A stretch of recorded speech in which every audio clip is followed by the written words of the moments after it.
get started. Or leaves.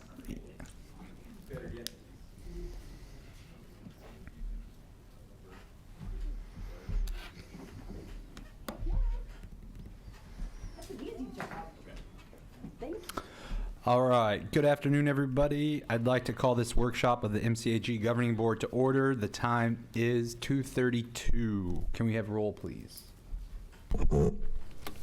Director Espinoza. Present. Director Hogue. Here. Director Zerrato. Here. Director McDaniel. Director Moran. Director Nagy. Here. Director Nelson. Director Pereira. Director Silvera. Present. Director Yanes. Here. Chair Pedroza. Here. We have a quorum. Here. Okay. Before we begin, I'd like to let everyone know that we do have a Spanish translator present for those who may need language assistance. And if the interpreter can come up to the podium and make that announcement, please. Or she's right here, so. I think she can say it in Spanish. That one? Hello, my name is Rita Bombla and I'm the Spanish interpreter and I will be sitting right here at the front. Hola, mi nombre es Rita, yo voy a ser la intérprete en español. Estoy sentada al principio del auditorio. Gracias. Thank you. Item number 2 is public comment. Do we have anyone in the room or participating via Zoom who would like to provide comment? No? Anybody in the room? Okay, at this time, I'd like to invite John Checkley to the podium for his presentation.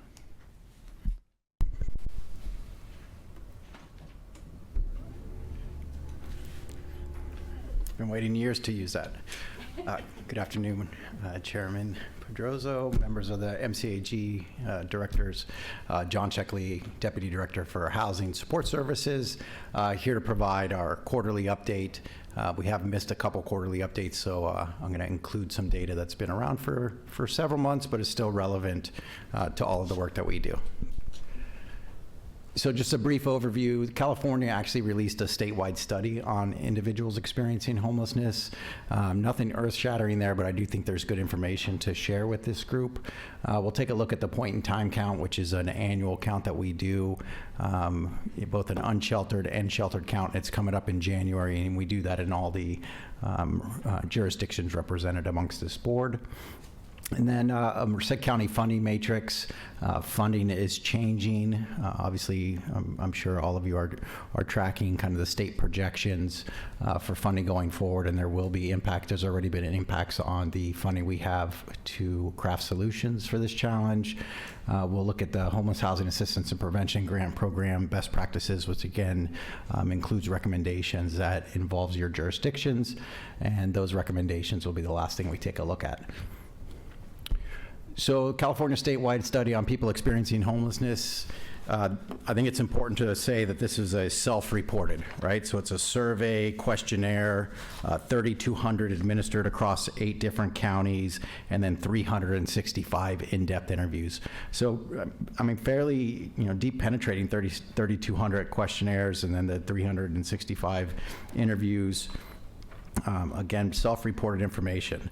Something relevant to all of us, and a question I frequently receive is, where are these folks from?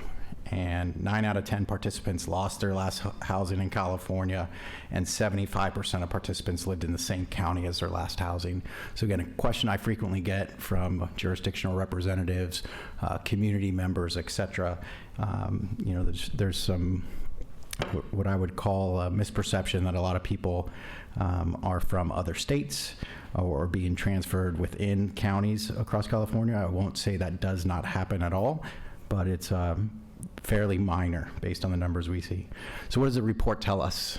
There are 2 common factors: behavioral health challenges and poverty. Right, behavioral health challenges are represented here. 82% reported a period of life where they experienced a serious mental health condition. And then the other side of the behavioral health, which is the substance use, including heavy drinking and regular illicit drug use. The other factor is poverty and precarious housing status. That was something I found quite interesting. 49% of the respondents did not have their name on a lease. So the average time for those folks who don't have their name on a lease and the legal protection that provides from them being notified that they're going to have to leave was counted in days, single-digit days. So if you don't have that legal protection, and we see this and we talk about it a lot, I'll tell you, my program sometimes looks at it as a strength. Hey, I know your name's not on a lease, but you have family members you live with, friends that you live with. Like, it's a much better option than maybe a motel or being unsheltered. But it does come with the possibility that that person will ask you to leave, and then you can experience literal homelessness. I did put a link here to where this information was provided. I have 2 slides on this, and it's about a 96-page document. So I cherry-picked what I figured were relevant information for y'all. In general, and this is reflected in Merced County, the median age of participants was 47. That number seems to be trending upward, right? Our population in general is aging. It is a concern, especially for seniors who maybe are on fixed income, as we're seeing 10% rate increases over the last several years running. The twin challenge that we all face here in California, including us locally, is the affordability and availability of property.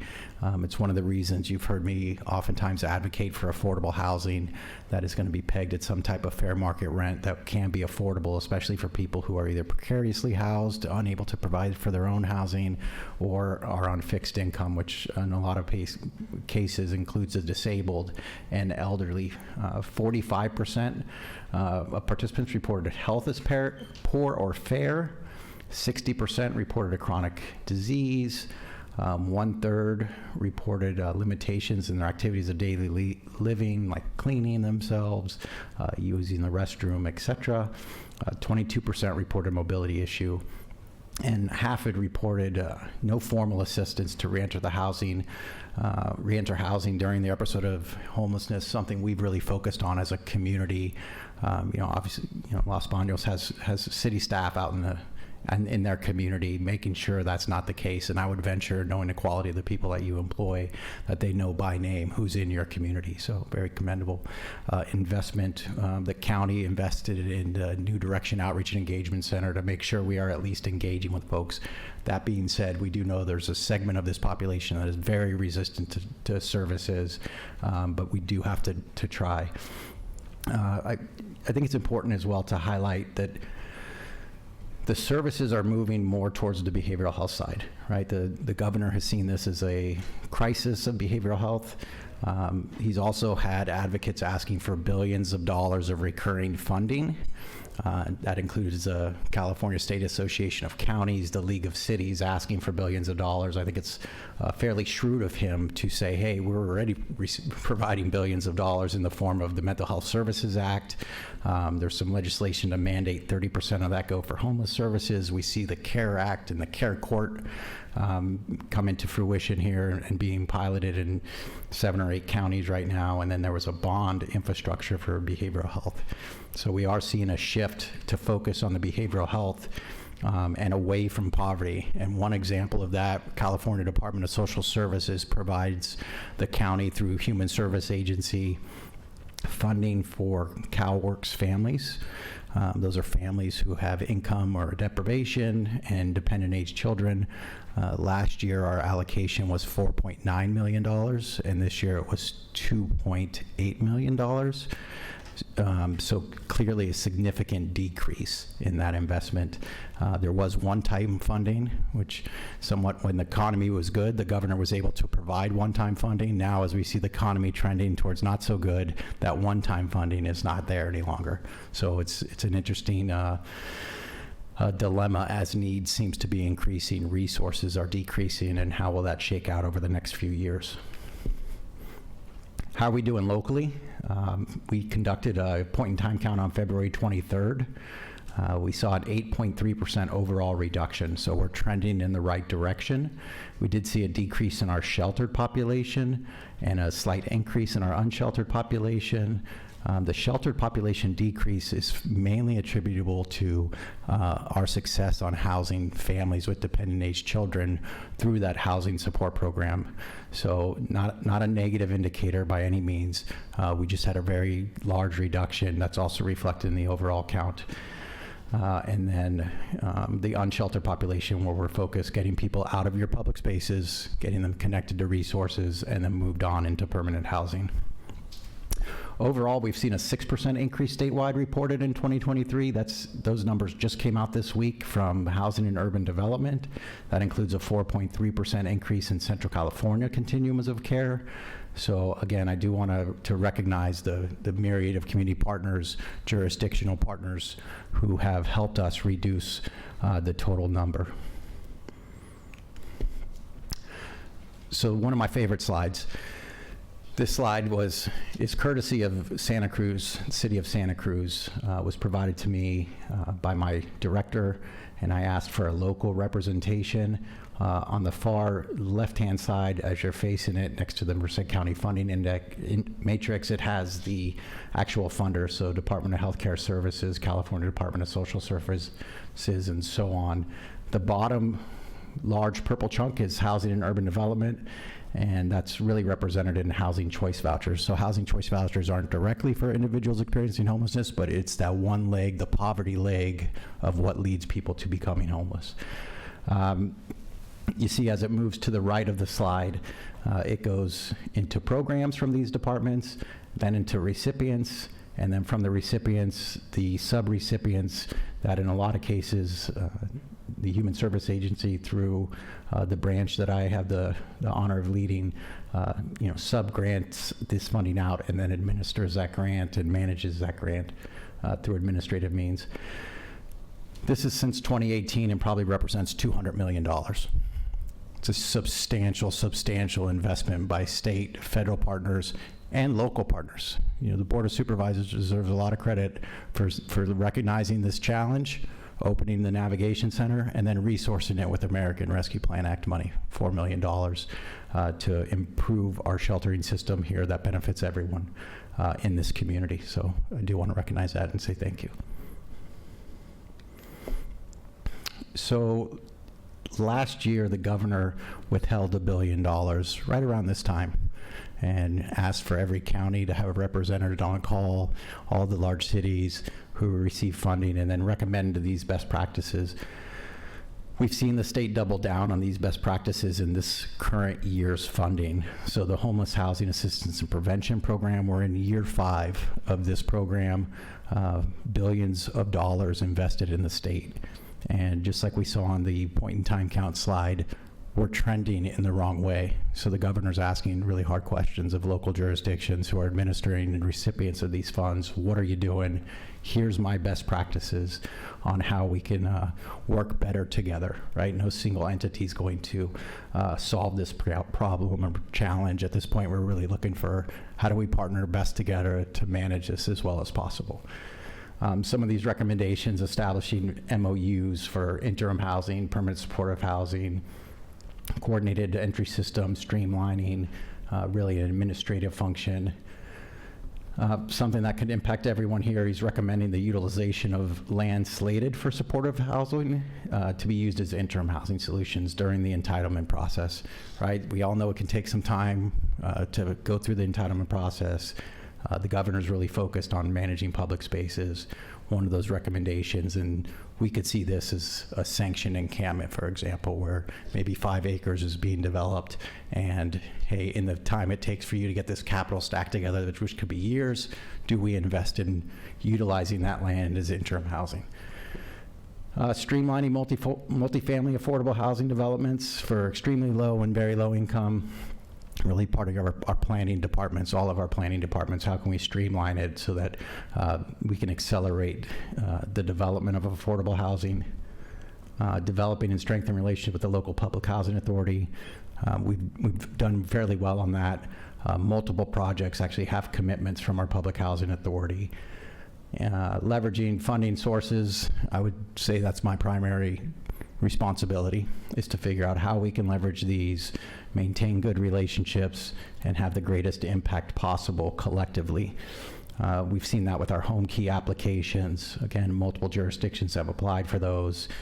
Utilization of behavioral health bridge housing, for example, or some of the programs that California Department of Social Services to provide operational funding, and then cross-system partnerships, right? Where the jail system, the social services system, including behavioral health, workforce investment, child welfare agencies, et cetera.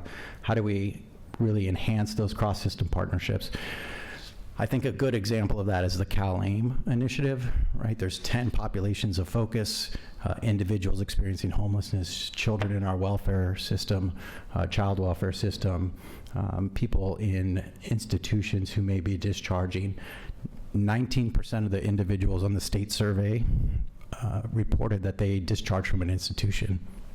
Excuse me, in a lot of cases, that's a jail or prison that they're discharging.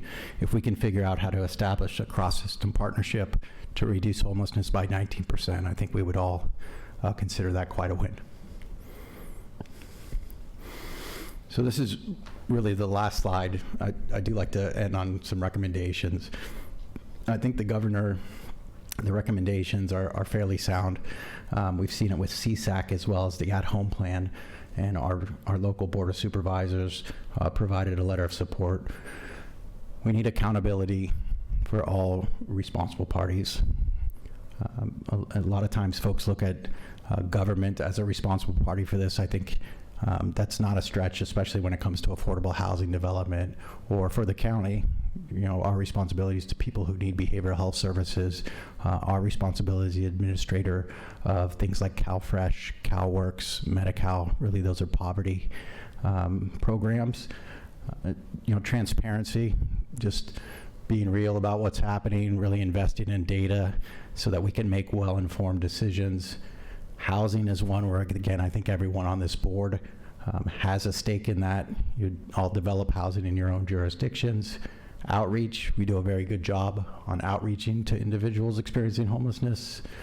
Mitigation services, you know, those are the behavioral health services that I was talking about earlier, the poverty fighting ones that really, in a lot of ways, the county is responsible to administer across all jurisdictions. And economic opportunity. We're always pleasantly surprised to find that some of these individuals really need employment. And the program that we had in Los Baños really highlighted that, where over 30 people ended up getting employment. And then the HAP best practices, we just reviewed those. Some things you're likely to see from my office will be requests for role clarity. Right? Is there an MOU between ourselves and maybe a city of Atwater on, hey, Atwater is going to provide some law enforcement or outreach services. We're going to provide some mitigation services. We're going to work together. What does that look like? And I use that as just an example, Mayor Nelson, as where those partnerships can get enhanced.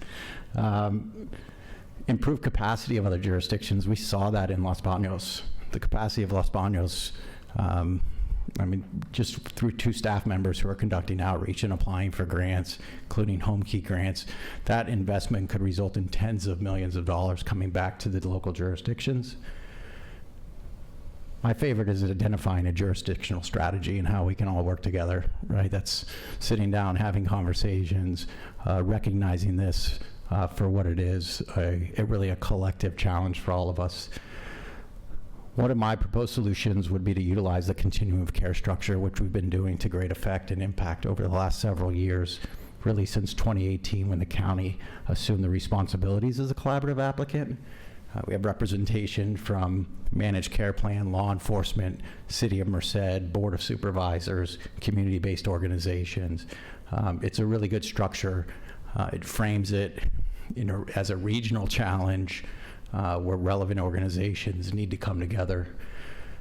Those organizations are identified for us by the state through the Housing, Homeless Assistance and Prevention Round 4 and Round 5 best practices. If you're telling me at the state level I need to be engaging with my public housing authority, why are they not on our continuum of care board? They're an integral partner. So there's likely to be more that you'll hear in the future about what that partnership should look like.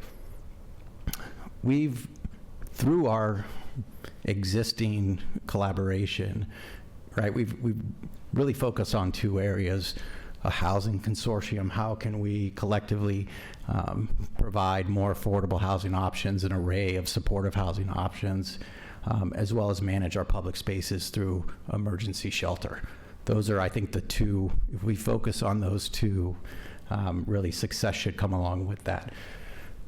Yesterday, interestingly, we had a third meeting to discuss the new round of funding. Representative from the managed care plan, we were talking about, the questions we're trying to address. How do you reduce homelessness? How do you reduce first-time homelessness? How do you reduce folks maintaining their housing? And, it's always nice to have someone who this isn't their primary job. She's like, well, the answer is housing. The answer is housing. So I couldn't help but ask them, why are we talking about anything else? If we know the solution is housing, affordable housing, an array of housing, supportive housing, tiny houses, I appreciate we're talking about outreach because it is an important component of it, but I agreed with that statement. The answer is housing. And then you saw a little of it, the braided funding strategy, a couple $100 million over the last 6 or so years that have come to the community.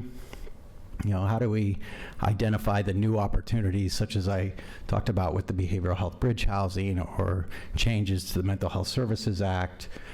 How do we project in the future and put on our Nostradamus hat for a little while and try to figure out what this is going to look like? I will say that picture's gotten a lot cloudier with the Legislative Analyst's Office and the budget projection shortfall. Who knows what'll be cut next? A ray of hope, though, with the CalAIM Enhanced Care Management and Community Supports Program. It's a billable service. The enhanced care management component is really case management for those populations of focus, whether they're homeless, justice involved, children in our foster youth programs, seniors with disability access, et cetera. Like, how do we maximize the utilization of CalAIM Enhanced Care Management? Community supports include things like housing tenancy, where someone can help case manage and maintain housing, housing navigations, finding housing. There's even a move-in assistance, a one-time $5,000 move-in assistance to help folks who maybe don't have that ability to pay for the first month's rent and the deposit, security deposit.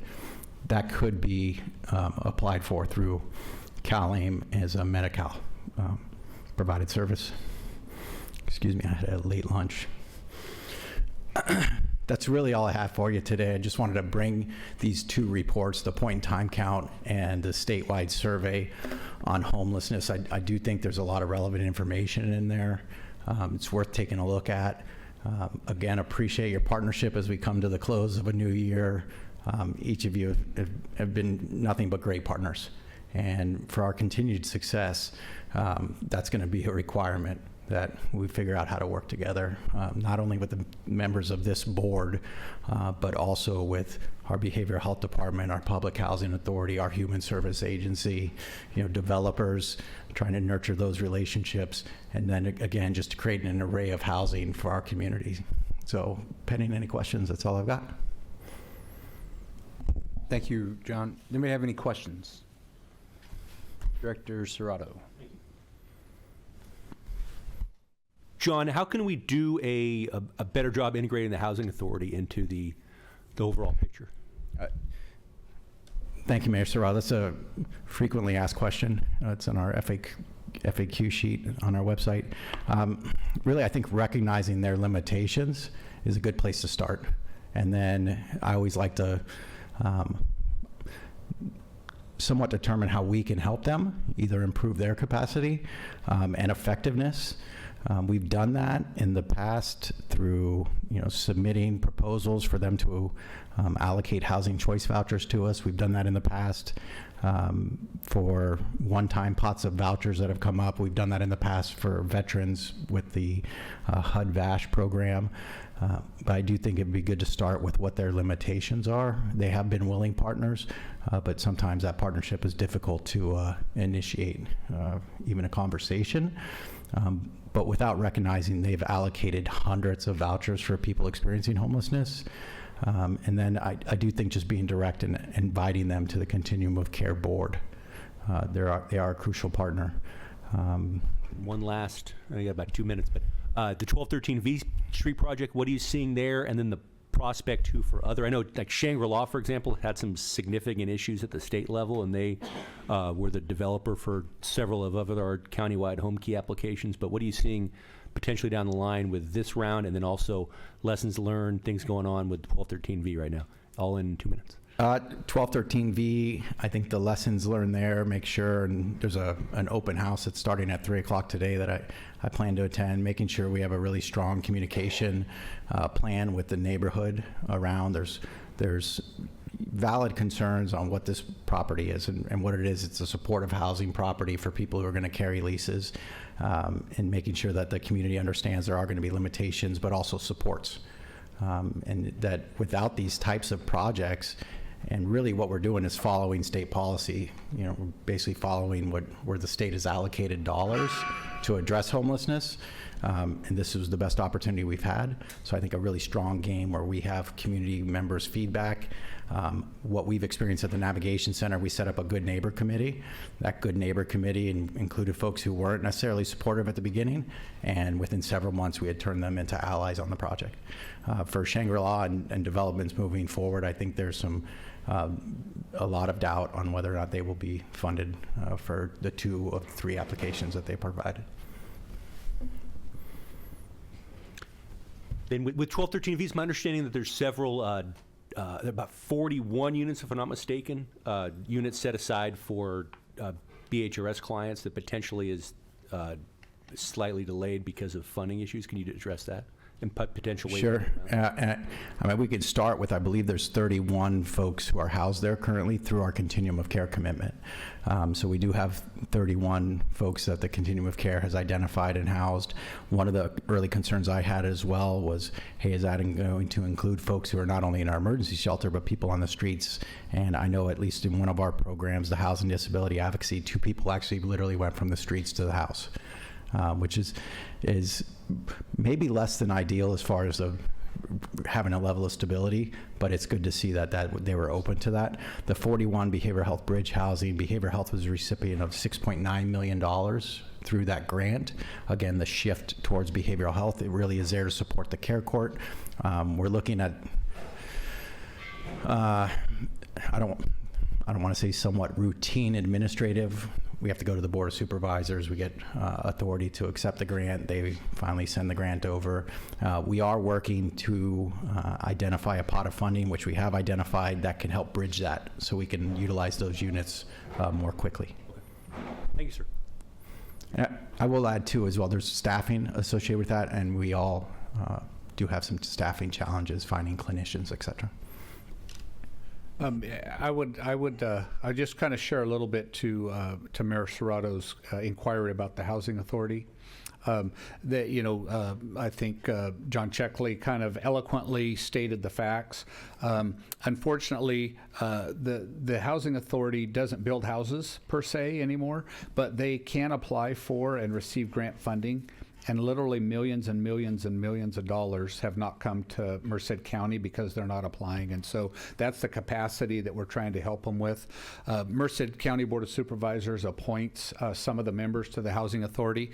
And of the last 5 appointments, we have picked 3 new ones to be appointed. And so there's a slight, hopefully transition. And I think, the executive director needs somebody to come alongside and help her build capacity. And they're making some changes, just albeit, it's been 4 years or 5 years in the asking, and it's very slow. But, they're their own independent, power. And so we have to work with them instead of, forcing them to do something. So. Anybody else? John, thank you very much. Thank you. I appreciate it. And you all have a Merry Christmas, Happy Holidays, however you celebrate it. Thank you.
Okay, so, again, good afternoon, everyone, and I'd like to call this regular meeting of the MCAG Governing Board to order.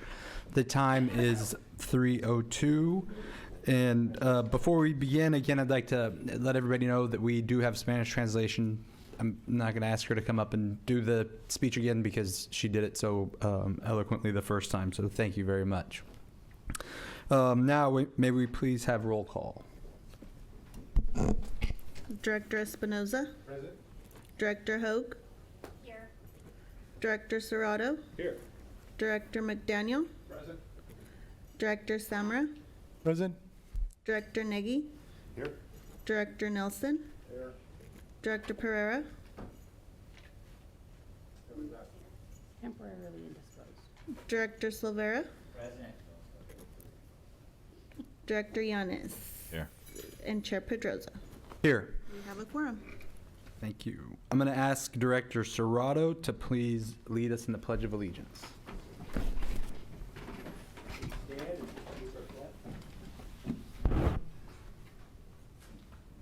Pledge allegiance To the flag of the United States of America and to the republic for which it stands, one nation, under God, indivisible, with liberty and justice for all.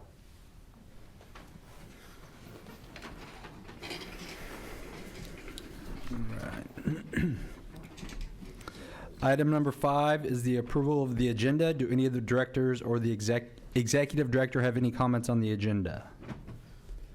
Seeing none, is there a motion to approve the agenda? Motion. We have the motion, second. Do we do a roll? I can't roll. We don't have to do roll call, it's voice vote. All those in favor, please signify by saying aye. Aye. Any opposed? All right.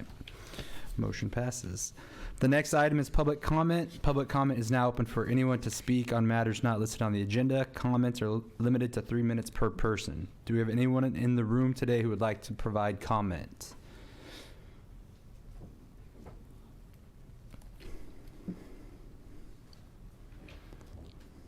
Good morning, Chair and Directors. Darren DuPont. I live in the city of Merced. And just a brief comment. I think you guys are well aware, but I did want to make a public comment as I think it's important to the city as well as the surrounding areas. But California Highway 99 is a joke. It's continuing to be a problem every single day. I'm not sure where we are in the process with Caltrans, but every single day I feel like I'm reposting there's an accident on Highway 99 that is affecting our citizens, affecting those that live in and around the area that are trying to come to Merced for business or for employment or to provide their business to the city of Merced. It's a problem. It has caused delays. On Thanksgiving Day, I had family members that got stuck on 99 for 2 hours trying to come to my house. I live on Campus Parkway, side of the city, so they're coming from Atwater, and they're getting stuck for 2 hours. Missing family events, missing family gatherings, and it's unacceptable. And I think the citizens of Merced and myself, as a resident of Merced, are getting tired of seeing the problems of Highway 99. Thank you.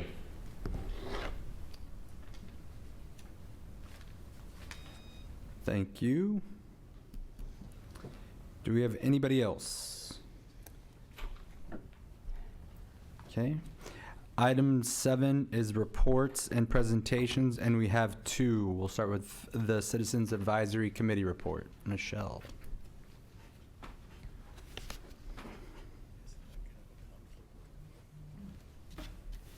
Good afternoon, everyone. I am Michelle Symes-Tiara, the chair of the Citizens Advisory Committee, and I'm here to share our meeting highlights from our December 1st meeting. Staff presented the MCAG and TJPA action, information, and discussion items to the CAC. There was no quorum present in person. However, members concurred with the action items presented. So items that were generated in discussion included the 2023 draft Measure V implementation plan. The 2023 draft Measure V implementation plan was released for public review on November 28th and will accept public comments until December 29th. Two information sessions and public hearings were held on Tuesday, December 12th at 5:30 at the MCAG, and another was on Wednesday, December 13th at 6 p.m. at the Community Center in Los Banos. The monthly update for the TJPA, the bus put into circulation all 5 new electric buses in November. The TJPA will work on procurement of 12 cutaway vehicles, and the bus staff participated in the Dia de los Muertos Mercado event November 2nd, showcasing a battery electric bus.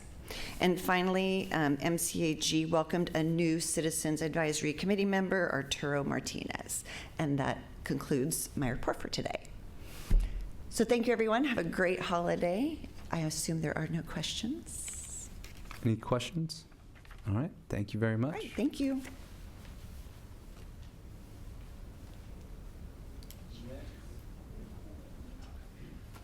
Next, we have our Caltrans report. Welcome. Yeah, thank you, Mr. Chair. Good afternoon. Dennis Agar, Caltrans District 10 Director.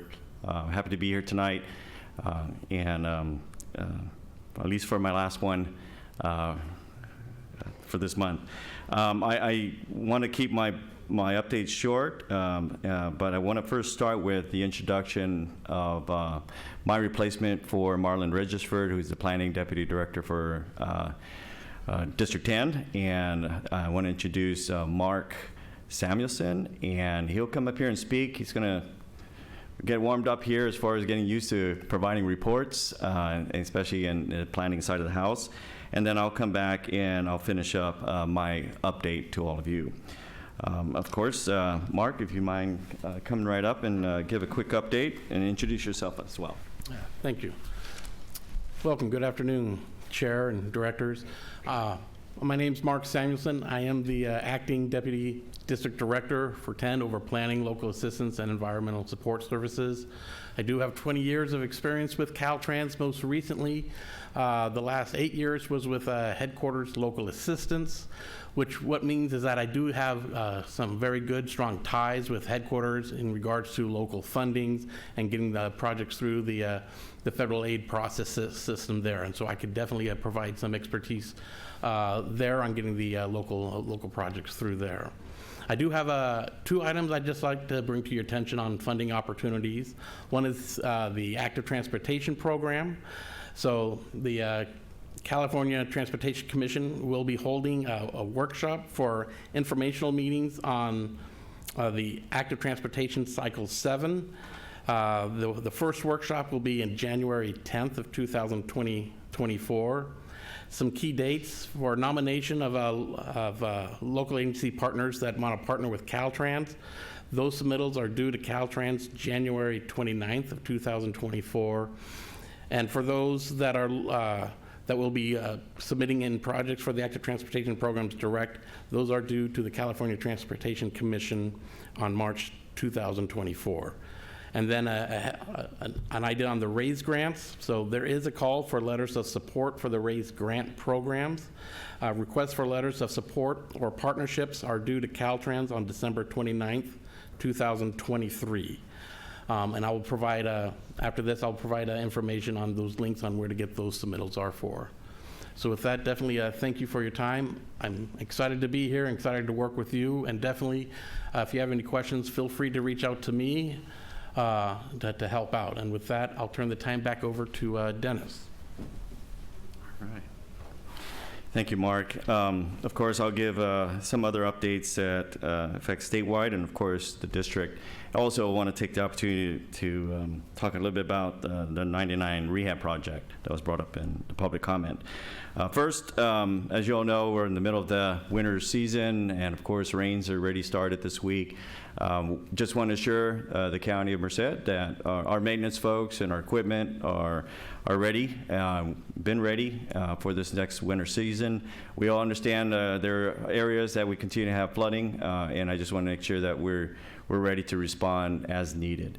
One thing I do recommend for the public and others, if you want to know what's going on our highways, whether it's accidents, whether there's road closures, or even full freeway closures, please download what we call the Quick Map app.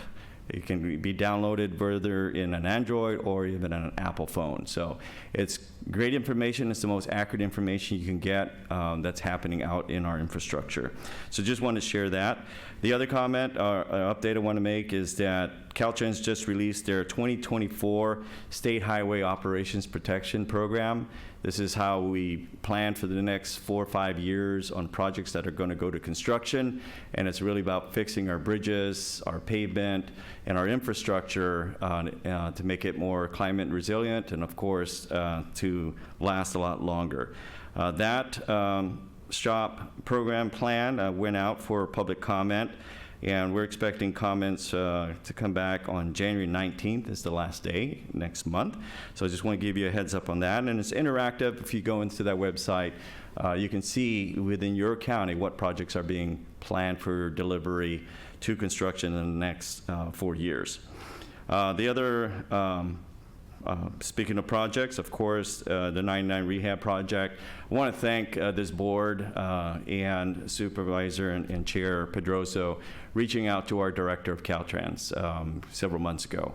And with that, of course, in my effort with my team, having to meet with your Executive Director, of course, the county, the city, and trying to find ways where we can accelerate that project. And without your support, we wouldn't have been able to find other ways to accelerate it. And I'm happy to report, even with this last couple of months of effort and finding ways to get the work done sooner than later, we've already accelerated the project schedule by 3 to 4 weeks already. And so that's great news that I want to share with all of you. We understand the challenges we have out there, especially the incidents. I did check with my team today, has our incidents decreased? And it has. Maybe it hasn't gone to 0%, but it really has. We take safety, especially for the traveling public, seriously. That's our #1 priority.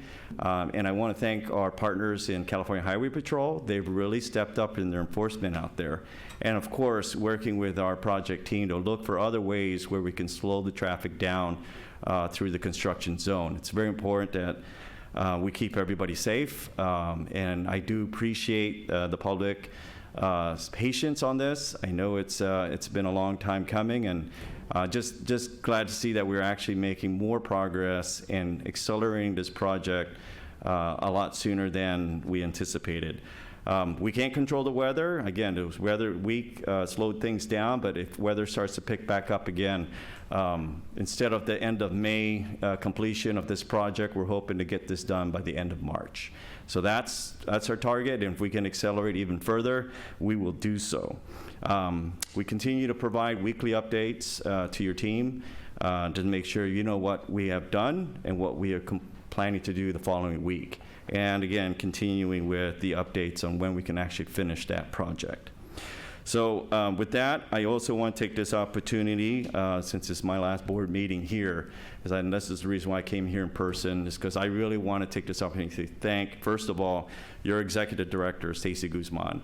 Over the years, we've worked many years together here in this district, and she's been a great partner with Caltrans. And I just hope she knows how much I appreciate her and her team and all the great work that she's done with us. And I want to also thank this board and all the members of this board, and as far as all the successes that you've accomplished, even for the time I've been here as a district director, and that's 8 of the last 10 years. a lot of things has happened over the last 8-10 years, especially with their Measure B passing. Of course, the completion of the 99 Atwater Merced Expressway. Our Livingston project just got finally finished out there. A lot of great accomplishments that this board has done in partnership with Caltrans and all their other transportation agencies. So just want to thank you again for everything, and it's been a great partnership over the years, and I look forward to seeing this partnership continue to grow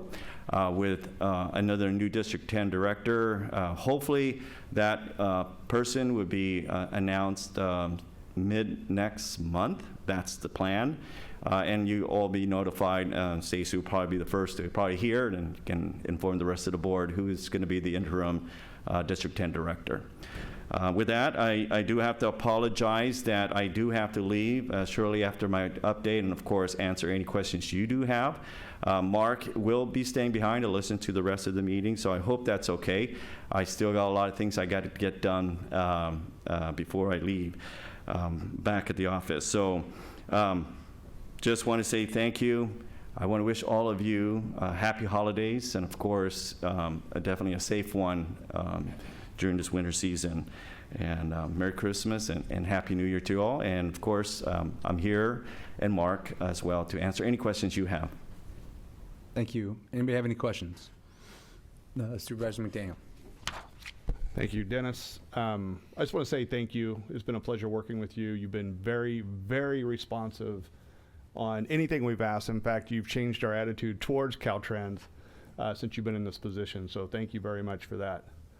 What I do have a question about is I have the district I represent as a supervisor. We have great impact on the commutes because people are avoiding the 99. And Olive Avenue, our traffic counts are probably tripled since that because everybody's trying to avoid the 99. And I understand it's definitely taken longer to get the 99 done than what you anticipated. And working with CHP, they said 98% of the accidents are due to excessive speed. Mm-hmm. So we know if folks would obey the speed limit on there, they could avoid a lot of these accidents and the holdups that we're having. So in a roundabout way, I'm saying, what will Caltrans do to help us on the impacts that we have on those roads? Because I can tell you Olive Avenue is heavily impacted, which was a street that was in very good shape, but since people are avoiding the 99 and they're continuing to do their commute up and down Santa Fe, is there programs through Caltrans that will help us with that? So you all know, the experience I've had working with our partners, anytime there's planned detours for construction, and if it's on a local road, then we usually accommodate for those impacts and damages. Unfortunately, that was not part of the plan. We were hoping to get in and out of here done quicker than before. Now it's been extended because of weather and other challenges, but doesn't mean that we can't open the opportunity for discussion. So I definitely will take that back. Fortunately, I guess, Mark. On your way out. Yeah. Write us a check. But I do assure you that we will follow up on that and have that open discussion. But yeah, I wish we knew that this impact would happen earlier. But again, that was never the plan because we didn't expect that to happen. But it doesn't mean that we're going to ignore it, and we should have that discussion. But thank you for bringing that up, Supervisor McDaniel. And definitely, I got that down. Mark got it down. We got to make sure we'll follow up. Well, whoever's going to take your spot and Marlon's spot has got big shoes to. It's too bad that we had to take a double whammy and lose both of you relatively at the same time. So thank you very much for what you've done for us. All right. Thank you, Supervisor. Director Silvera. Thank you, Mr. Chair. Did again echo the comments of my colleague. Just thank you.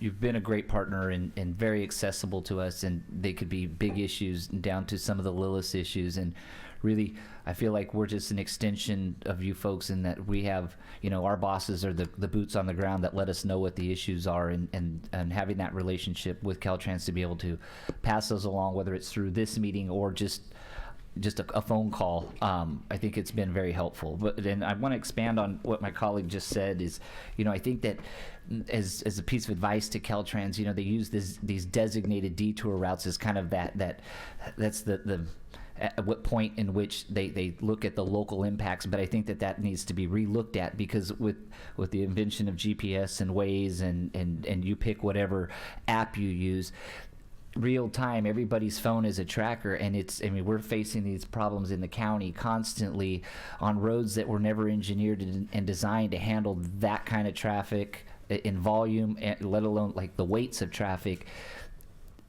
It's automatically when it shows a slowdown on 99, it's now sending people onto the county roads immediately. It's telling them, hey, if you make a turn right here, you're going to be 15 minutes slower. You're going to be 20 minutes slower traffic. So I really think that Caltrans needs to relook at that, because we have real data, real time indicators that shows you that because of delays that are being caused on the highway, and as simple as it's unfortunate that we do have accidents when there is no construction.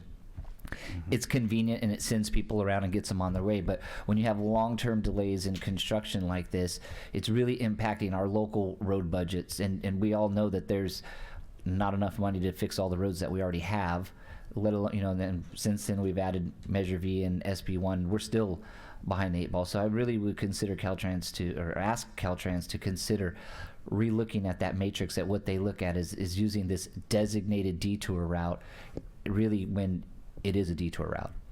So. Thank you, Supervisor Silvera. Appreciate your comments. First, again, I would love to see and continue to open communication, especially with the new district director and the new Marlin that comes in here on a permanent basis. That's my expectation, and I've shared with my boss, the Chief Deputy Director, Mike Keever, and my director, Tony Tavares. They understand that it is very important that we have open and transparent communication with all our partners and with all our elected officials, and be responsive. That is going to be consistent.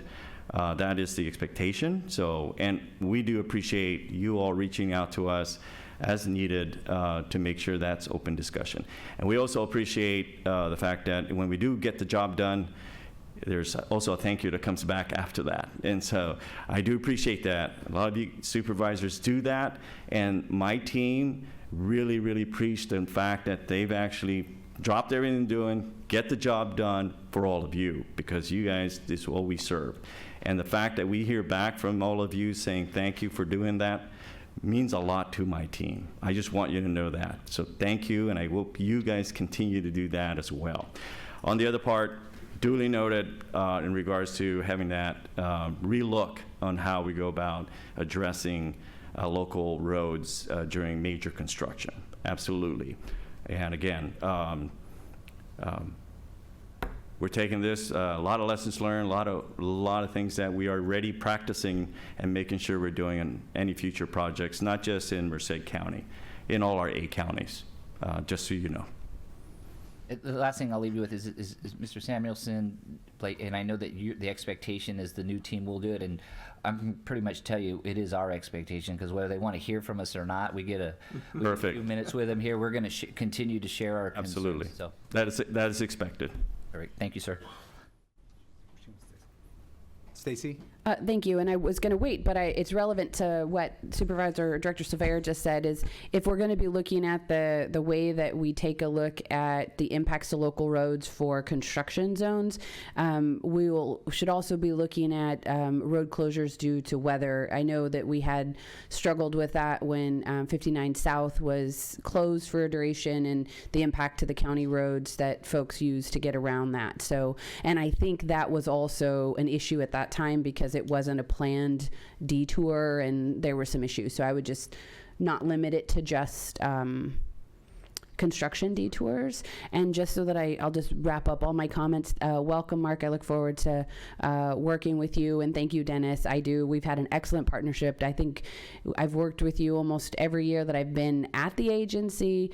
And I think, as Director McDaniel noted, you and your team really did help change I think the tenor of discussion here and the relationship that we've had with Caltrans at the board level and at the staff level, I think you've been a tremendous advocate for our region. It's really felt like a partnership in that way. And I appreciate you being here, which I think is your last day or tomorrow. Tomorrow's my last day. So thank you. I'm sure you have a lot of other things you could be doing. So I appreciate you being here. Thank you, Stacy. I hadn't even touched anything in my office yet to pack, and they're going to kick me out tomorrow whether I like it or not. So, thank you for the comments. Director Pereira. Hello, Dennis. Hi. I'm sad to see you go. I want to, I don't know, I guess make a comment, and I'm not sure if my colleagues know or not, but when Dennis came on board this second time, he has transformed his agency phenomenally. I've never seen a person in government have a way of doing business and then attack it from a different direction and make such an impact downstream of your staff. It's just phenomenal. And I just, from the bottom of my heart, I want to thank you. You know, most people at the end of their careers are worrying about, you know, padding it, right? And you weren't. You dug in, and you just really transformed. I don't know if it's just District 10 or if that'll, you know, work its way across the state. But the reason why we like you so much is because you've engaged and listened, and when reasonable, you've accommodated. And so, anyways, I brought you a little something. Wow.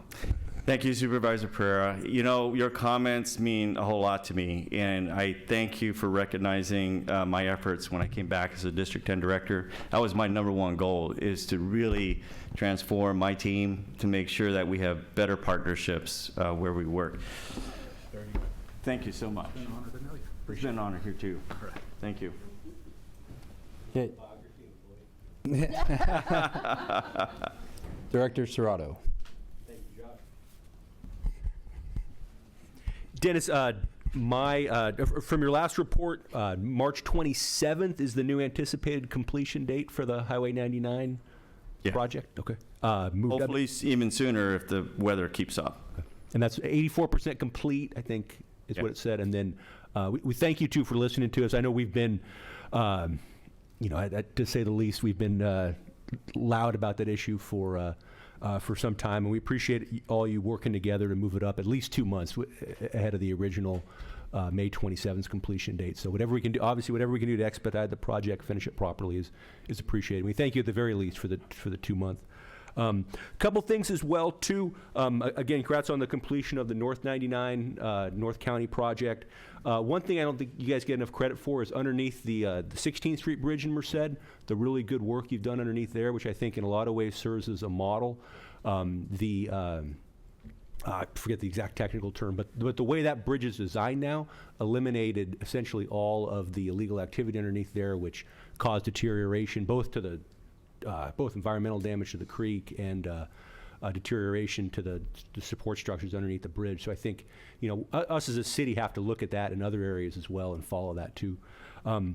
Couple questions too, and we can take this up offline, but we did a lot of work, and you drove around me a couple of times on ways to improve Highway 140 and V. So who best to follow up with about that and continue that conversation? That's a really important intersection within the city of Merced that could bear some improvement, the 140 and V intersection. Another one is the debris underneath the 16th Street Bridge. My understanding, I could be wrong, but from our city is that it's likely Caltrans' responsibility to remove some of that debris before the creek really starts flowing and the rain starts. There's not a ton, but there's a decent amount of brush under there that if removed could improve the flow capacity of Bear Creek, which could help eliminate some of the risk of flooding again. So the railroads have done a good job, both at the bridge, the railroad bridge downstream from 16th and the 25th Street Bridge, of removing a lot of debris. So if that's not your responsibility, we'll look into it. But I think there's still a decent amount of debris underneath that bridge that needs to be removed. And then Clean California update as well. Is there going to be another round of projects? I know was it Dos Palos, the one that Scott kept asking for extra points for? Which I guess you gave it to him too. He got the extra points because they got that project. And congratulations for getting that. And then us with the murals, and then with the welcome signs. That was awesome. Too. Yeah. No, thank you for all that.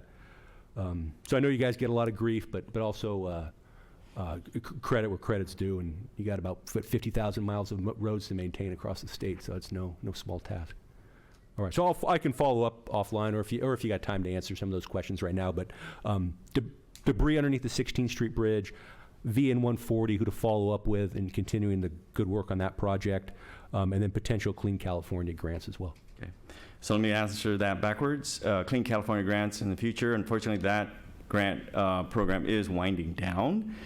So there's no other state grants or local grants coming out. The last one came out already, and again, the other efforts that they got there here in Merced, again, congratulations on that. Even with that effort, Caltrans is still trying to find a way to maintain the amount of people that we got, which is our entry-level maintenance workers, to help with the litter pickup, because that was tremendous for us. And so we're trying to find a way to continue to make that happen so we can provide that service with or without the Clean California. So It's a good program too. And our Restore Merced people they were out, I guess they're That's correct. contracting too, so they were out there the other day. That's correct. And so we want to make sure we can maintain that kind of service throughout. So unfortunately, that Clean California is winding down. The second question, as far as who to contact, we want to make sure it's, our deputy district director is Duper Tong. We have his contact information. Stacy has it as well, but that's the right person to talk to on regards to that intersection that we continue to try to improve. And then lastly, 16th Street Bridge, I will have to have my team take a look on those areas, and whether it's ours or not, if it's right there, my direction is that let's see if we can go out there and clean it up. It all serves the same purpose. That's how I look at it. So we'll make sure we'll follow up with that even after this meeting. I'll give my deputy of maintenance a call to bring our guys out there and take a look at that and see what we can do. All right, I'll talk to our Public Works Department too to give a call. Yeah. Thank you, Dennis. And Thank you. Dennis, I want to thank you also from the bottom of my heart. I know that you guys have been working hard, especially also Marlon, if you can give him my thanks as well. And I want to welcome Mark. I know we're going to keep him busy here. So, but also very much thanks to you for coming down to Planara.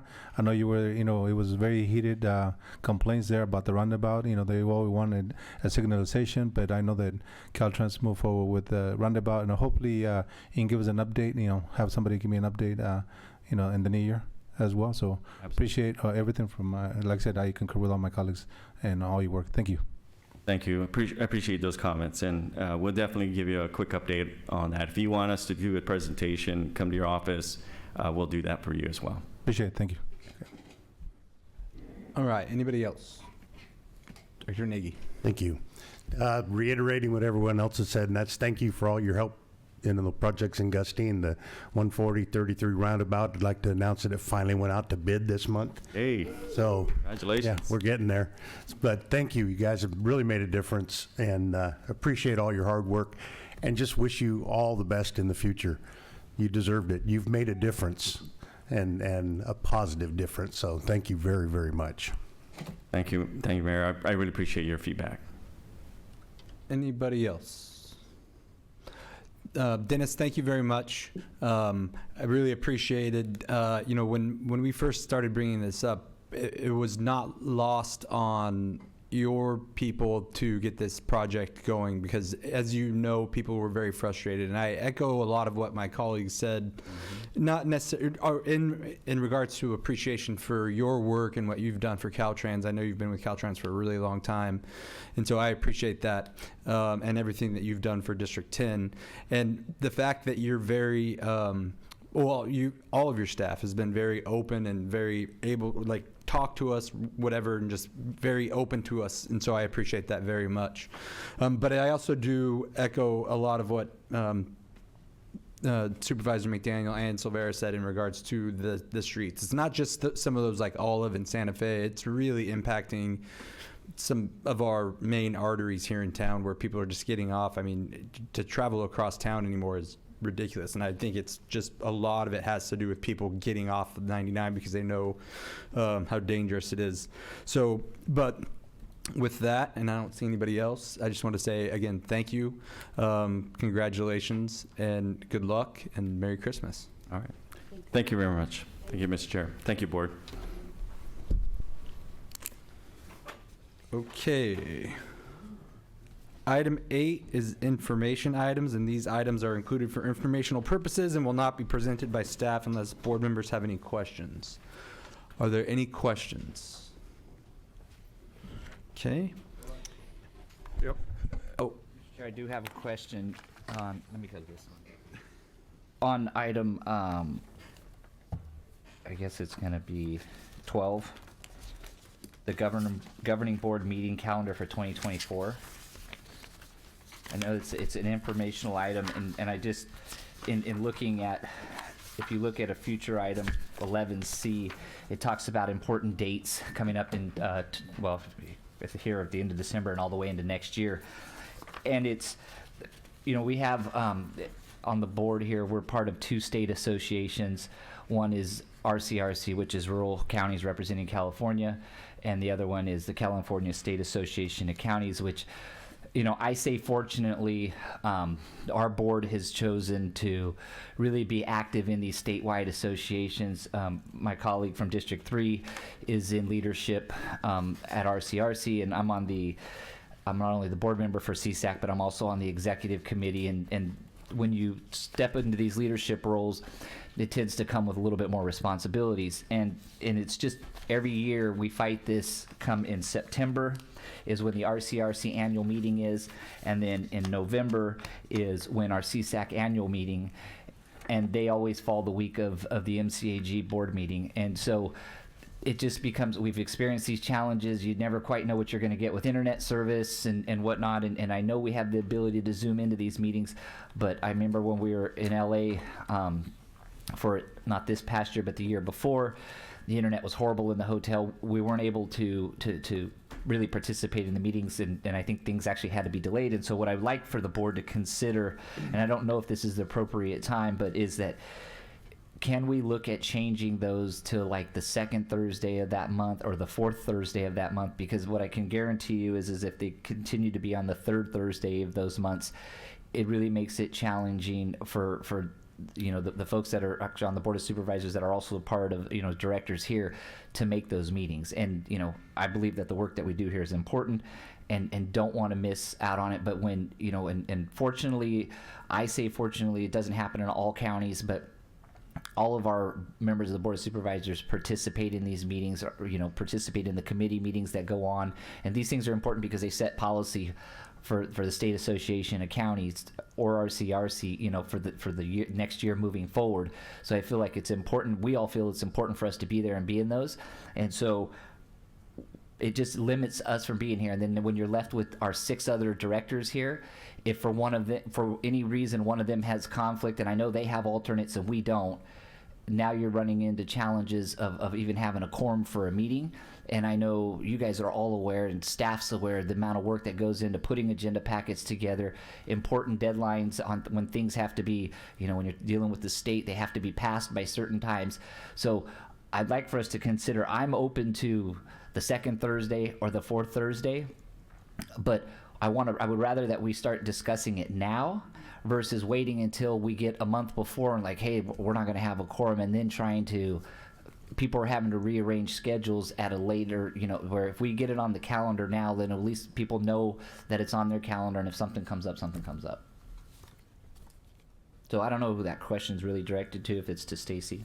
Okay. Ken?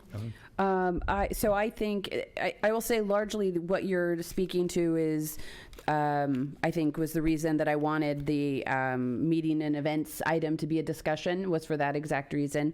I think I can either now can I make a suggestion now at this point? There's no action, but can I do that still? Okay. What I would have said then that I'll say now is, with that, I wanted that kind of feedback, and it would be in a later item, but I can come back next month specific to September and November, looking for the alternative, whether it would make, depending on where they fall, if it would make more sense to be the 2nd week or the 4th week. And the only reason why I need a little bit of time, because I'm hoping the Valley Voice program that's in September gets set. That typically would happen the 2nd week of September. But if that's I'll say direction that I get from this body that there's an interest to look at move those two, I can bring that back as an action item with options to select for either the second Thursday or the fourth Thursday for just September and November. But I mean, as far as I kind of explained where I sit on it, and I would think that my folks that our colleagues on the Board of Supervisors would agree with that. But I also want to hear from the folks at the city to see if there's any challenges there. But I think bringing something back, but at least having us consider it now versus considering it later is probably the better option. Staff 100% agrees with that. Okay. Anybody else? Okay. So we will now move on to consent. Consent has 8 items. These items may be acted on with one vote unless specifically removed for separate consideration by a member of the board, a member of staff, or a member of the public. Do any of the directors have questions for staff? Seeing none, are there any comments from the public? Okay. Is there a motion to take action on these items? So moved. Second. All right. All in favor signify by saying aye. Any opposed? All right. Item 10 is action items. These items will be presented. Item 10A is a request to approve CMAC and CRP projects for programming. Elizabeth. Thank you. Good afternoon, everyone. This is regarding the call for projects that MCAG held for the 2 programs, congestion mitigation and air quality, which has been a funding program that this board has managed for many years, and a new program called the Carbon Reduction Program that was just created through the IJA, as we call it, the new Transportation Infrastructure Bill. So we held a call for projects, and the time period that we have funding available is from now through 2025-26. And so that's all that we're able to program at the time. So the long story short is that we had enough funding to fund all of the projects that have a schedule for approval through 25-26. The only projects that we weren't able to fund, they're on page 330, where a couple of projects that won't be ready until 26-27, so it's too soon to program those. But we did have enough funding to fund all those projects. I would just make a note that, we'll probably have another call for projects soon because we have funding availability, but we also must fund a certain type of project, called highly cost effective. So we have to find projects that do better in emissions calculations than like bike and ped projects. Bike and ped projects are great, and we can totally, use these funds to program those, but they don't score well. So we're going to have to work with the agencies and maybe the transit agency on some other projects because we're required to fund some other types of projects with our CMAC program.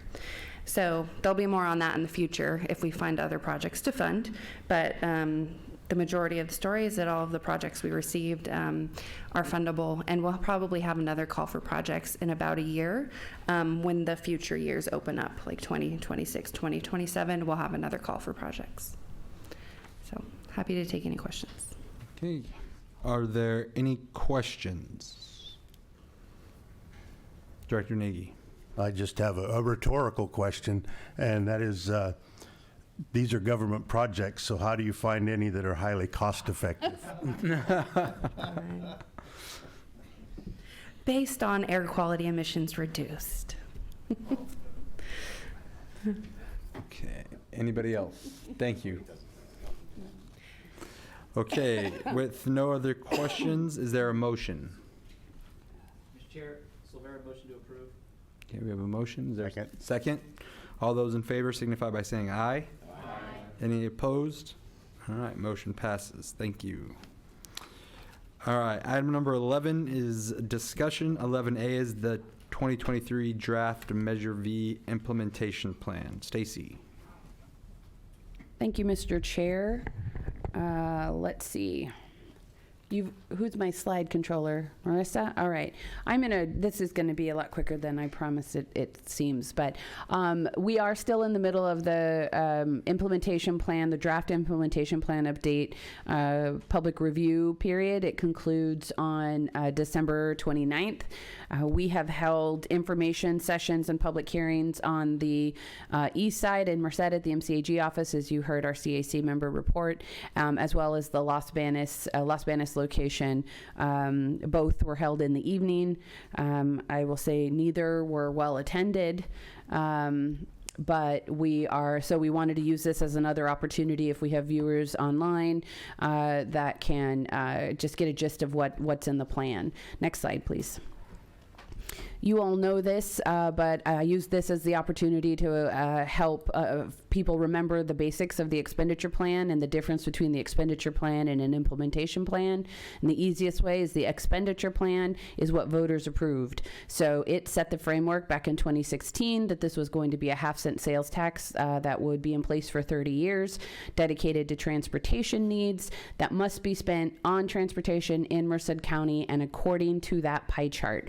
And as you may recall, that pie chart is essentially the meat of what was in the expenditure plan, which set rules around how much of the funding was to be spent in which geographies on what types of projects, but individual projects were not specified. Next slide, please. And the difference between that plan and the implementation plan is the implementation plan takes that pie chart and starts to program the funding to projects. So every 2 years, we take a fresh look at the implementation plan.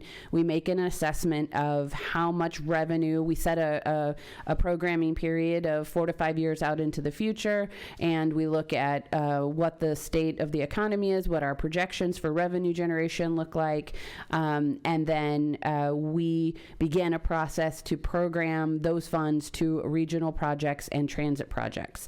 And the reason why we're only dealing with regional funding and transit funding in this document is because the local funds go directly to the jurisdictions, and how those funds are used is decided by the local council or board of supervisors, depending on the jurisdiction that we're discussing. And then, of course, the 1% is to MCAG for administrative costs. So these two pots of funding, the regional project funding and the transit funding, are both under the direct authority of the MCAG governing board, and those are the ones that are captured in the implementation plan. So I'll just say that so every 2 years we do an update. We may add projects, we may add funding to existing projects, make changes. It's a tweaking, but also an opportunity to add new. And then once that process produces a draft, it goes out to public review, and then this governing board will have the opportunity to adopt it in January. And as I mentioned, the foundation of that plan are projects that are selected with specified amounts of funding based on a schedule, and those are generated from the East and West Side Regional Projects Committee, of which each of you sit on one or the other, depending on the geography of your jurisdiction. And we've done this plan in 18. We updated it a year later in 19. We did an update in 21, and then this is the 2023 update. Next slide, please. This is a tool that we use to help the public understand why there's an east side, west side, and why certain supervisorial districts are on one side and the other, or both. So that dark line is a really gross representation of roughly where it was easier to see than the San Joaquin River, but it shows essentially how those supervisorial districts are split. My brain just went back 15, 20 years. And then who the representatives are that currently sit on those committees. Next slide, please. This was the process and schedule that we reviewed. This is all what has come to this board in one shape or another, based from the start of when we released a call for projects all the way through the East and West Side meeting, and then when the recommendations were made and the draft plan being released on the 28th of November, when we held those public hearings and information sessions, and then with the public review period ending on the 29th of this month, we would be preparing the final plan for this board to adopt on January 18th. And at that time, we actually have some jurisdictions in anticipation of this plan being adopted are also preparing the regional project funding agreements to be executed at the same meeting, which then means those funds would be available for those projects, Dos Palos being one of them. That bridge is going to get done. Okay, next slide, please. So a summary of the program projects, if you go to the next slide, please. Really quickly on the transit funding, this board has been approving the use of those funds less in a programmed schedule of projects and more on an opportunity basis. So as you know, this board has continued to invest in a free fare program for veterans, seniors, and ADA eligible bus riders. That program is set at $320,000 a year. If those funds aren't expended, they get returned to the transit fund. And that has allowed us to even expand the free program to paratransit. So we essentially offer free paratransit services countywide, and then our veterans, seniors, and ADA eligible passengers ride our fixed route and our microtransit for free. And then we were also successful in using these funds as a local match, a $500,000 local match to purchase our first 5 battery electric buses that we have the Measure V logo on the back. And thank you for those that were able to participate in our ribbon cutting. Next slide, please.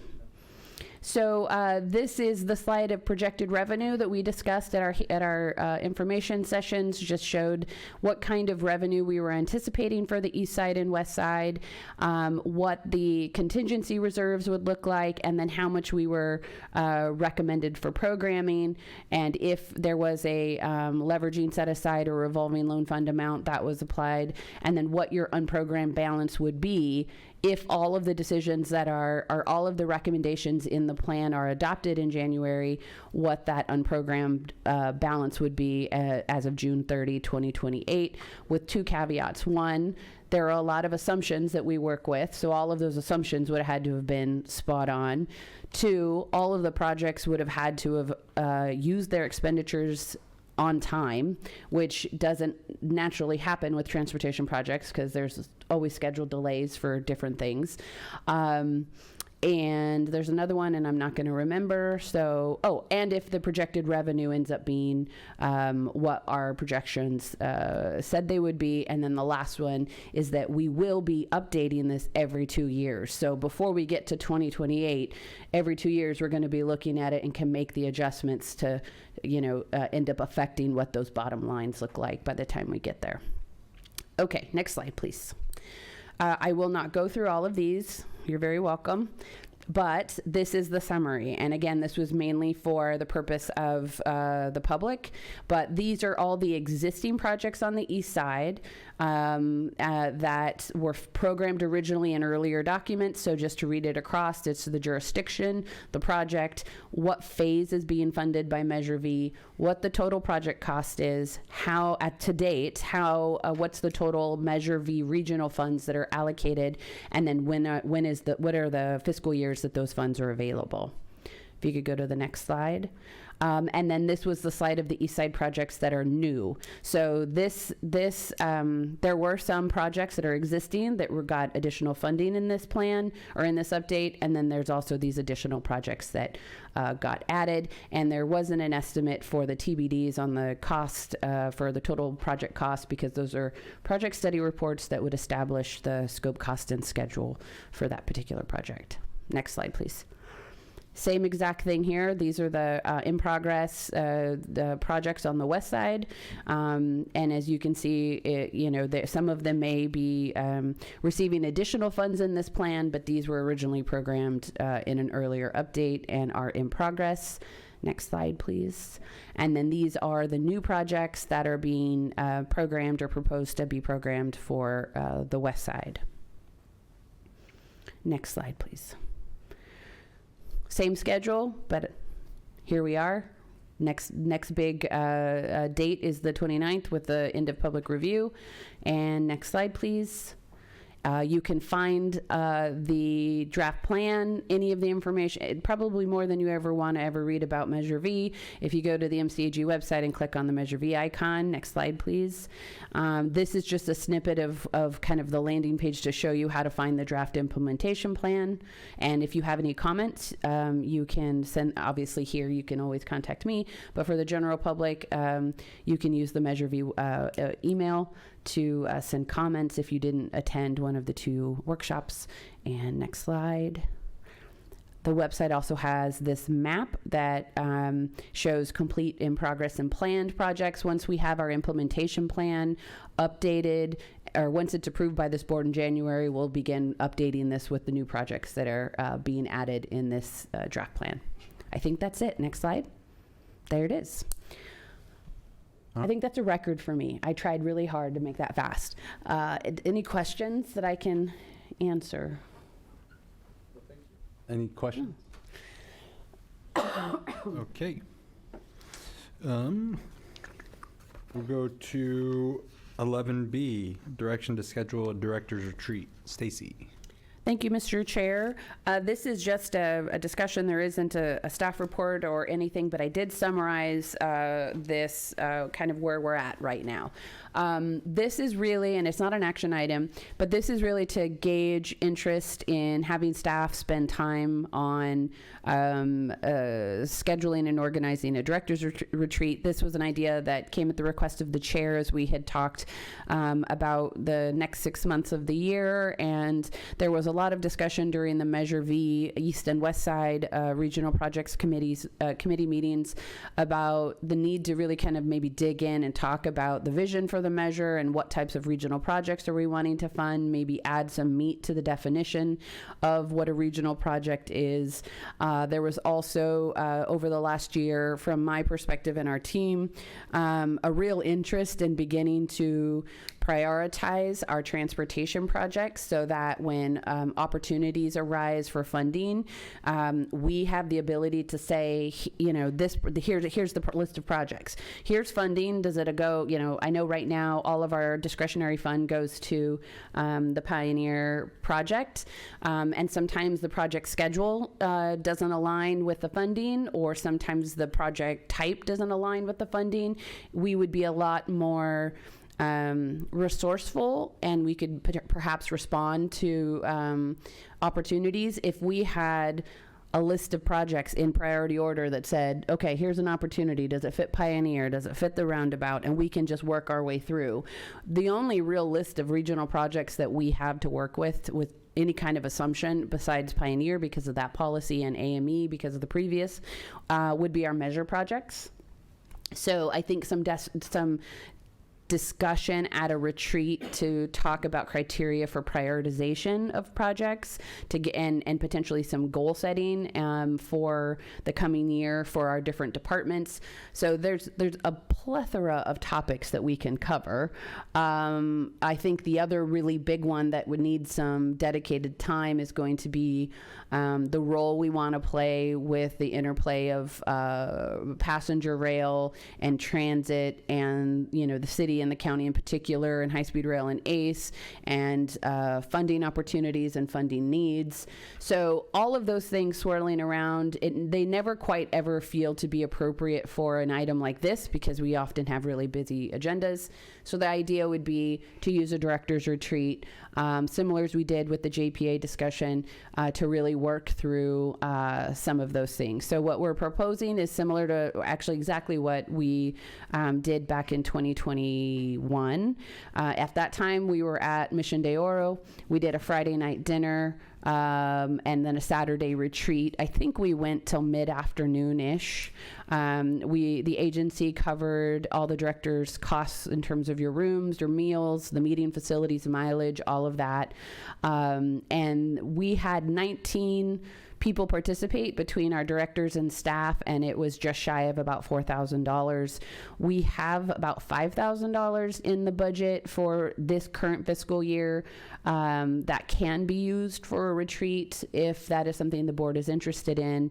And so for this item, if there's a feeling of, yes, no, we're interested, we're not interested, some feedback there.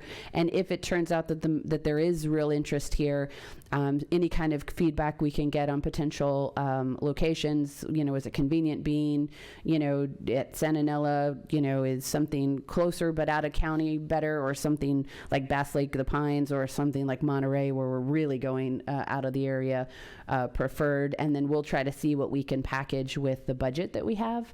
And then there doesn't need to be a selection of a date, but this was the universe of opportunities from the start, from the MCAG perspective. And so between now and the end of the fiscal year, that's not a lot. So I can imagine once I start to incorporate your schedules, it's really going to start getting tight. I can handle the date part probably in a poll or something by email that I can get feedback. But I just wanted to kind of put out the whole potential plan out there and request some feedback as to retreat, yes or no, good idea, bad idea, preference of where you would like to go. Again, the idea would be a Friday night dinner, Saturday workshop style retreat, and anything else you'd like to share. We're a lot of fun, I promise. Okay. Director Yanez. So I'll just throw out one comment real quick. We always tell people to spend money local, so I think we should do the same, in my opinion. So I'm all for the mission. As for dates go, the only one that jumps out at me is June 7th and 8th, only because of that nasty word graduation. Oh, yeah. Not because I have a high school senior, because I do, but that weekend being with graduations and whatnot might be a little cumbersome. So That's a good idea. That's And the fair. Is that the Merced Fair? Everybody's trying to get your attention. Director Pereira. Thank you, Mr. Chair and Director Silvera. I think we should do a retreat. I think the last one was really productive. It was kind of a different topic that's behind us, but there's a lot more that I think would be valuable. I believe it's if you have a if you have an agendized meeting, you can't have it out of your jurisdiction. And so I don't think we can go to Bass Lake or Monterey legally, but I would have suggested the same thing as Director Yanez. Santanella was a great spot, and it's kind of far enough away where you felt like you were somewhere, yet reasonable and in our county. I would also scratch off March 1st and 2nd, save a couple of us from having to make that comment. Anyways, that's it.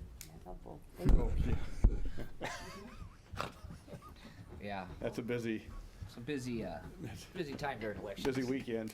Oh, yeah. Anybody else? Director Nelson. I do not want to be the chairman. I would recommend Atwater Planning Commission approved an 83-room Holiday Inn Express at their meeting last night. Unfortunately, it won't be done by spring, Maybe but next year. it's a possibility. Yeah, keep it in mind for the future. Okay.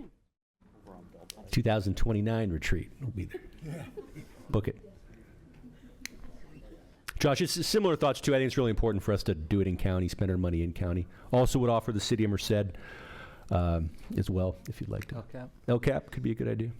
Is City of Merced gonna pay for it? Heck no. I'll pay for yours personally. Sure. Okay, anybody else? I would agree that March 1st and 2nd aren't good. June 7th and 8th aren't good. Why? What's wrong with those? Well, March 2nd, my son is competing in the academic decathlon, so that's going to take precedence. But I would recommend either Mission Day or Merced LCAP. If I could ask one follow-up question, I think in our previous discussion, the only concern of not being at LCAP was the lure of being able to step out. And so that would require some self-policing. But as Director Pereira mentioned, being at the Mission was like, that was all you were there for, and being downtown might make it pretty easy to, I'm going to step out and do this or that. So not that you would do that, but that I think that was the consideration last time of why we ended not being at El Cap. Yes. Yeah, and I also think that if we have it at El Cap and then we stay the night, I just think that's bad optics. Oh, yeah. I like El Cap, don't get me wrong, but if you live a mile away or 10 miles away, staying the night is, anyway. Yeah, then I would go with Mission de Oro. Okay, I have great direction unless there's other comments. Nope. Great, Anybody thank else? Okay. Item 11C, I think we kind of addressed it. So you got enough direction on that? Yes, the only thing I would say is I really want you to also take this, share it with your staff. We try to share it with all of the clerks and everything, but if there are other conferences that we have not included that you are aware of, please let us know. This is the best time to be addressing them. Just contact Riley, she knows. Yeah. Yes. Okay, anybody else? Nope. Okay, item 12A is a request to authorize the executive director to purchase 12 new transit vehicles, NAV.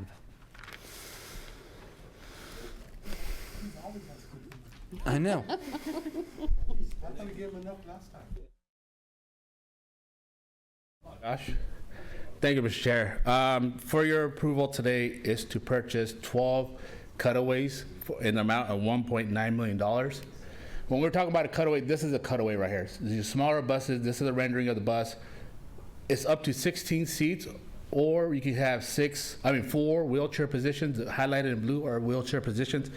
This bus will be primarily used for paratransit services, micro services, and low ridership service on fixed route. These are the buses that is replacing. As you can see, the oldest one is 2011. All the ones that are highlighted yellow are being replaced. The funding, how we're gonna pay for this funding is 5339 is a competitive grant that we got with the local match, with also LC top funding from 1920, 2021, along with our rural funding for 5339 of $288,000 and some reserve funds of $851,000, which all this is already in our budget, which comes out to $1.9 million. Again, this is to authorize the executive director to purchase 12 new transit vehicles at an amount not to exceed $1.9 million. Does anybody have any questions? All right. Are there any questions? Any comments from the public? Okay. Is there a motion? Oh, I'm sorry.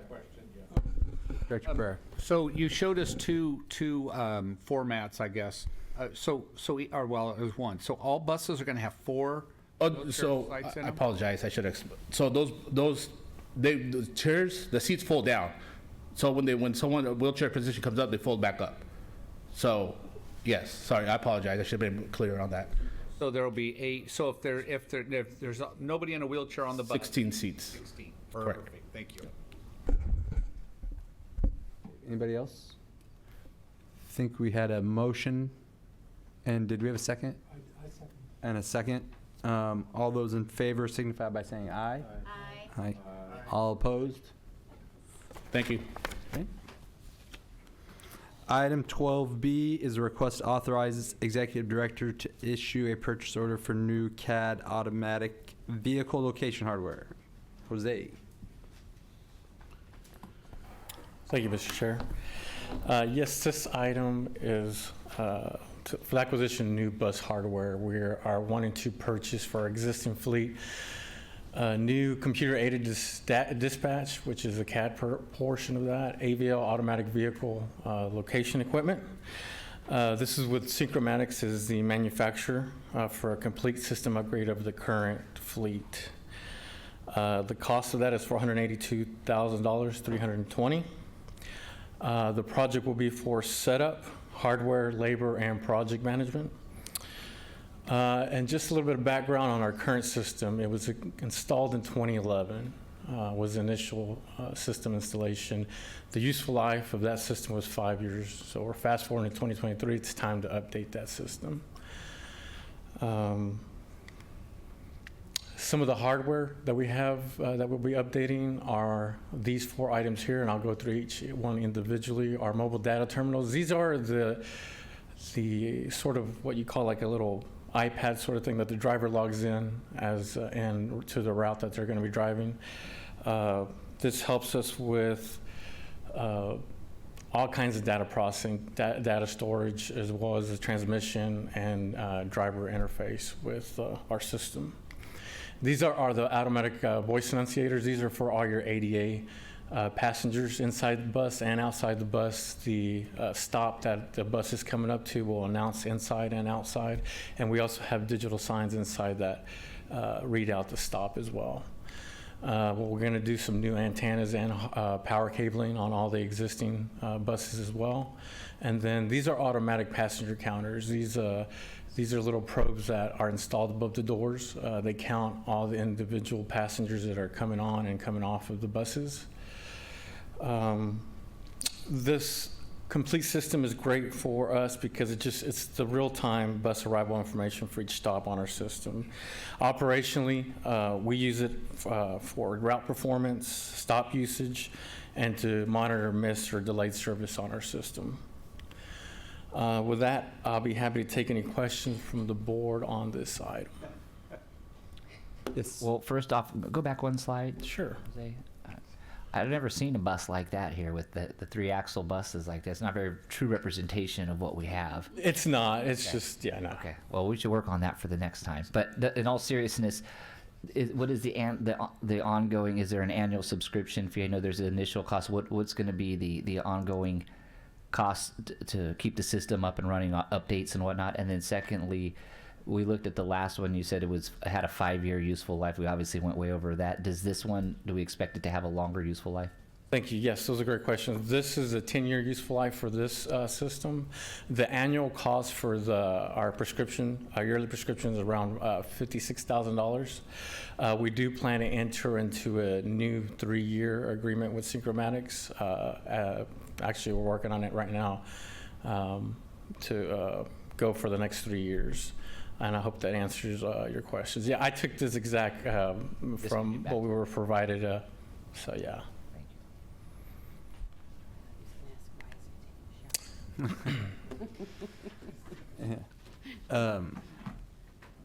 Okay, anybody else?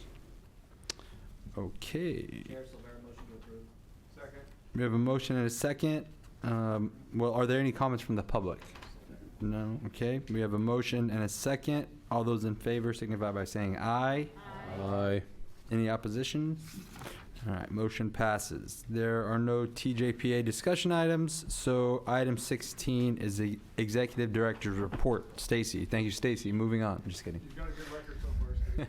Well, I have a dilemma. Let me tell you my dilemma. Time's up. I need to start talking very slowly because we did such a great job.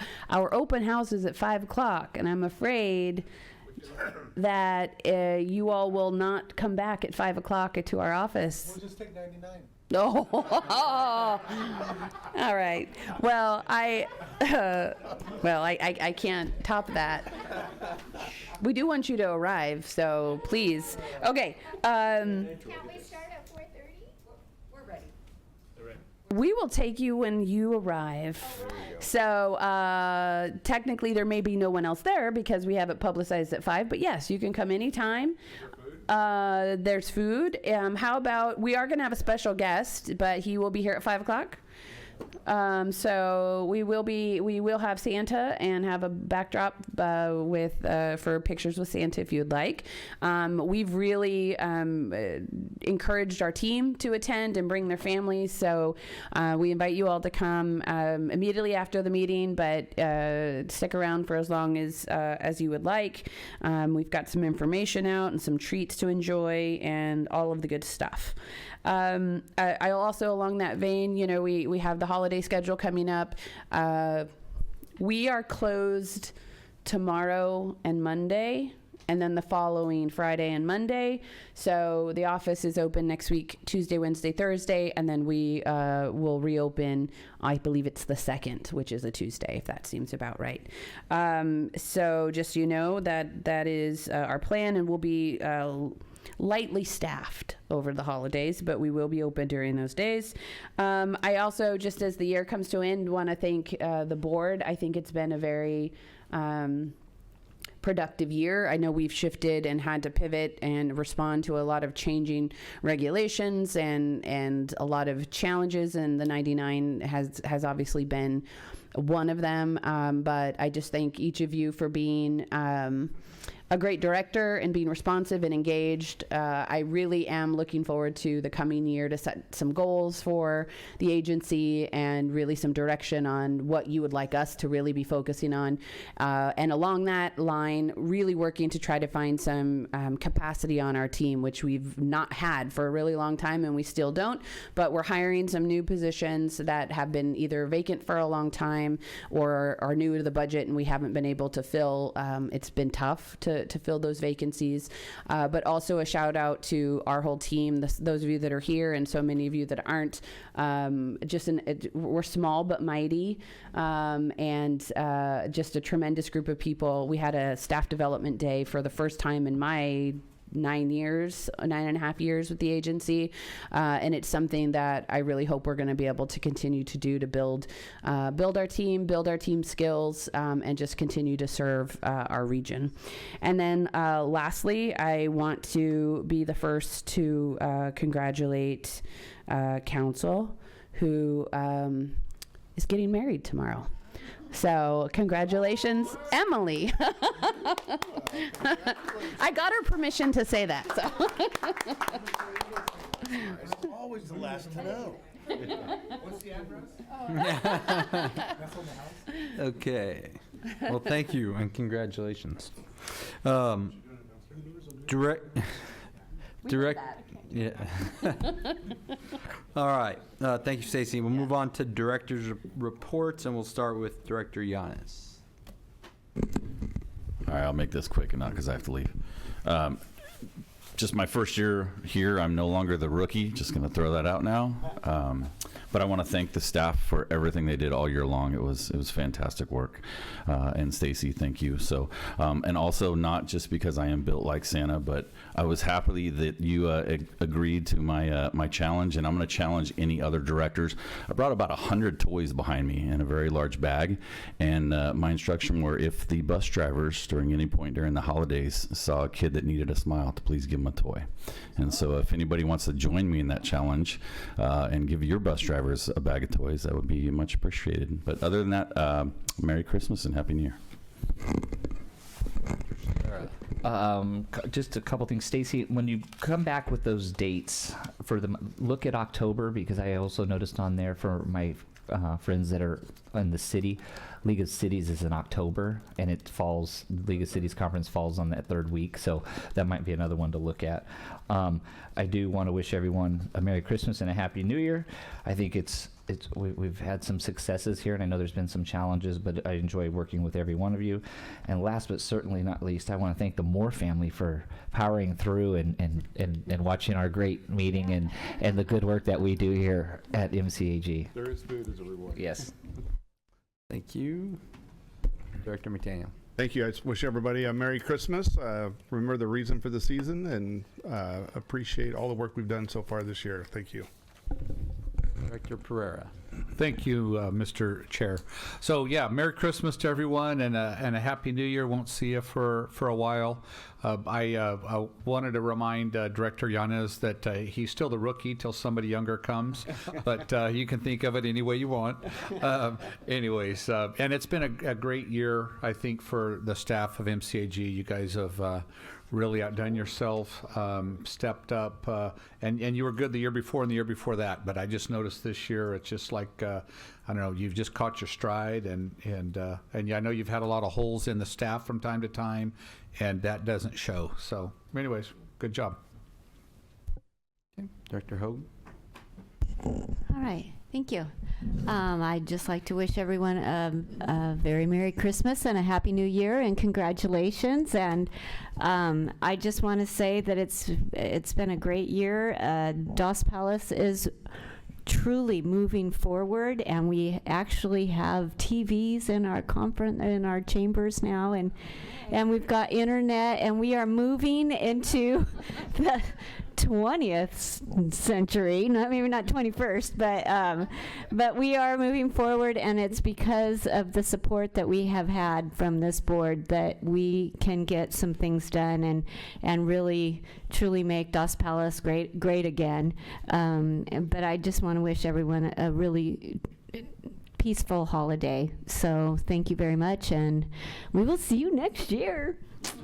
Are the TVs like those boxes with puppets and stuff? Okay. No, they're like those, and it was so exciting during our meeting with our one person that attended. So. Thank you, Rodrigo. I just want to wish everybody a Merry Christmas and thank all our staff.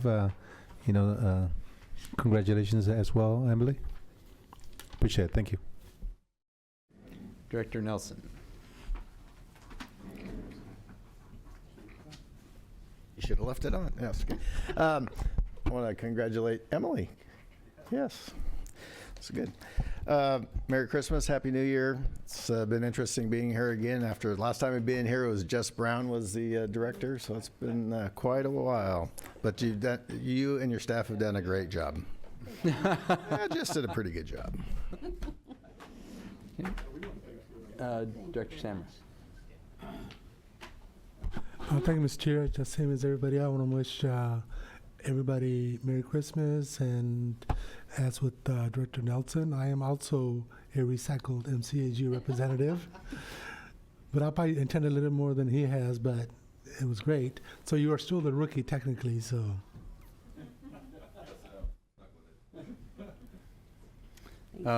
Director Serrato. For me, I'll turn my time over to Mayor Nagy. Wait, can we write down the state and history that Matt is? Matt had nothing to say? Yeah, that's a red letter day. Well, I only had a couple things today to say. That's Merry Christmas and Happy New Year. But Director McDaniel, you made a comment the last meeting or something about your wife saw all your cowboy hats, and she said you need to get rid of those because you never wear them. And now every picture I see you in is a different cowboy hat. I mean, you look good, but I noticed all the different yachts, pictures, everything. It's a different cowboy hat. I'm glad you noticed the rotation of it. That's right. And Dos Palos got TV, wow. Now, I want to know, are they black and white? No, it's color. And do they get only 3 channels? And Emily, holy cow, what a secret. Congratulations. That's wonderful. Absolutely wonderful. Wish you all the best. And all of you, thank you for coming, and wish you all happy holidays or Merry Christmas. I say Merry Christmas, and Happy New Year. Thank you. Thank you. And I want to echo what everybody said about staff. Thank you, Stacy and staff. You guys work really hard, and you have a lot of different people that you have to answer to, and so I appreciate you guys and all the hard work you guys do, and your professionalism, and letting us have some fun up here every once in a while is always nice too. And congratulations, Emily. It's exciting news. But I hope like he's gonna get you a Christmas present also, like this is a deal. Okay, good. Yeah. Just making sure. Exactly. That's the yeah.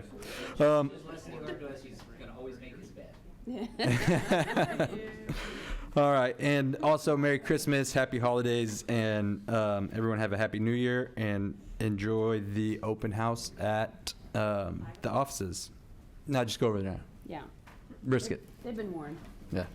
All right. Meeting is adjourned at 4:24.